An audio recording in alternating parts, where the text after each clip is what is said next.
বছরের অর্ধেকের বেশি পশুর চামড়া সংগ্রহ হয় কোরবানির ঈদে। ঈদে রাজধানী সহ আশপাশের এলাকার পশুর কাঁচা চামড়া সংগ্রহে কর্মব্যস্ত সাভারের চামড়া শিল্পনগরীর মালিক শ্রমিকেরা। সপ্তাহখানেক পর থেকে ঢাকার বাইরের লবণযুক্ত চামড়া ঢুকবে ট্যানারিগুলোতে। লবণের দাম ও মজুত নিয়ে এবার অনেকটাই স্বস্তিতে ট্যানারি মালিকরা। তবে মহাসড়কে প্রতিবন্ধকতা নিয়ে রয়েছে প্রশ্ন। মাল তো আমরা গত বছর দিয়েছিলাম 850, এই বছর একটা গাড়িতে আসছে হয়তো 600 মতো, আরও 500 আমরা আসবে। নিয়ে আসতে লইছি তখন আমাদেরকে বাস লইয়া লাড়ি লইয়া খা রয়েছে, সিঙ্গেল দিছে, পরে আমি আর সিঙ্গেল অমান্য করে আমি যেমন তাই নিয়ে আইসব। গাবতলিতে একবার আমার অনেকগুলো আমরা আটকে রাখছি, পরে ওই যে আমি ডিসি অফিসে ফোন দিছি এরপরে সম্ভবত ওইটা সমাধান।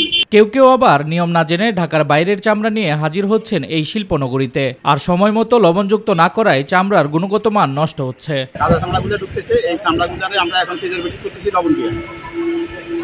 এই লবণ দেওয়ার পরে অন্তত 2-2.5 মাস আমাদের এই চামড়া রাখা যাবে।